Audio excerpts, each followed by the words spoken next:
প্রশ্নকারী বলছেন, আসসালামু আলাইকুম শেখ। ওয়ালাইকুম আসসালাম রহমতুল্লাহ। মসজিদে বিয়ে হওয়াটা কি সুন্নাহ? বর্তমানে মসজিদে বিয়ের অনুষ্ঠান করা হয় এবং সেখানে নারী পুরুষ একত্রে মসজিদের ভিতরে বিয়ে অনুষ্ঠানে অংশগ্রহণ করেন এবং সেখানে নারীরা সঠিক হিজাব পর্দা মেনটেন করেন না এবং বিয়েতে কনের তো কোনো হিজাব পর্দা নাই, আর বিয়ের পর বর কনে একদম বিধর্মীদের মতো আচরণ করছে, অর্থাৎ খ্রিস্টানরা বিয়ের পর পর যা যা করে ঠিক একই ধরনের কাজগুলি বর কনে মসজিদে অবস্থান করেই করছে।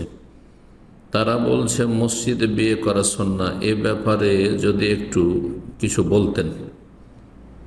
এখানে প্রথম বিষয় যে মসজিদে বিয়ে হওয়াটা কি সুন্নাহ না সুন্নাত নয়।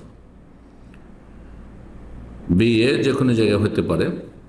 মসজিদে নবী সাল্লাল্লাহু আলাইহি ওয়াসাল্লাম বা সাহাবায়ে কেরামগণ উদ্দেশ্য করে যে চলো মসজিদে যাই বা নিয়ে আসো মসজিদে বিয়ে পড়াই, এমন কখনো করেননি।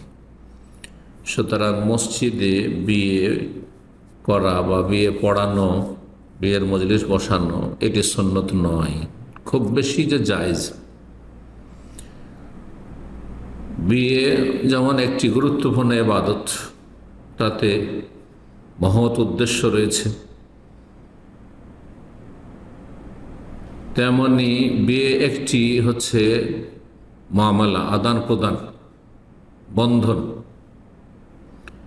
যেমন ব্যবসা বাণিজ্যের বন্ধনকে বলা হয় আকদুল বাই, ব্যবসা বাণিজ্যের কেনা বেচার আদান প্রদান। ঠিক তেমনি বিয়েও আদান প্রদান। এদিক থেকে ব্যবসার সাথে খানিকটা ওর সদৃশ্যতা আছে। আর ব্যবসা বাণিজ্য তো মসজিদে জায়েজ নয়, কিন্তু তারপরেও উলামায়ে কেরামগণ বলেছেন যে এটি যেহেতু পুরোপুরি ব্যবসার মতো বেশ কিছু দিক থেকে নয়, সুতরাং বিয়ে মসজিদে পড়ানো জায়েজ। আবার বলছি সুন্নাত নয়।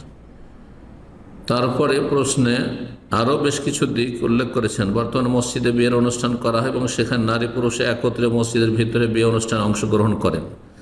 একসাথে যদি অংশগ্রহণ করে মিক্সিং, তাহলে এটি হারাম, জায়েজ না। এটি আরেকটি হারাম কাজ। এবং সেখানে নারীরা সঠিক হিজাব পর্দা মেনটেন করেন না, আরেকটি নাজায়েজ কাজ এটি। এই বিয়েতে কনের তো কোনো হিজাব পর্দা নেই, হারাম কাজ। আর বিয়ের পরে বর কনে একদম বিধর্মীদের মতো আচরণ করছে, অর্থাৎ খ্রিস্টানদের বিয়ের পর পর যা যা করে ঠিক একই ধরনের কাজগুলি বর কনে মসজিদ অবস্থান করে করছে, আরেকটি হারাম কাজ। অনেকগুলি হারাম কাজ। তারা বলছে মসজিদে বিয়ে করা সুন্নাহ, মোটেই সুন্নাত নাই। জি, বিয়ে যে কোনো জায়গায় হইতে পারে, যেখানে কথাবার্তা হলো রাস্তাঘাটে সে হয়ে যেতে পারে। নবী সাল্লাল্লাহু আলাইহি ওয়াসাল্লামের বিয়ে মাইমুনা রাদিয়াল্লাহু তাআলা আনহার সাথে সফরে মক্কার কাছাকাছি সারিফ নামক স্থানে হয়েছে। আর নবী সাল্লাল্লাহু আলাইহি ওয়াসাল্লাম সাফিয়া রাদিয়াল্লাহু তাআলা আনহাকে বিয়ে করেছেন, আর তারপরে আপনার বাসর করেছেন, সেটিও রাস্তায়, খাইবার থেকে মদিনার পথে। যে কোনো জায়গায় হতে পারে, রাস্তাঘাটে, পথে, বাসে, ট্রেনে, প্লেনে, বাড়িতে, বাইরে, যে কোনো জায়গায় হতে পারে বিয়ে। জি, এক কথা আবার বলছি, বিয়ে মসজিদে পড়ানো সুন্নত নয়, এর কোনো দলিল নেই।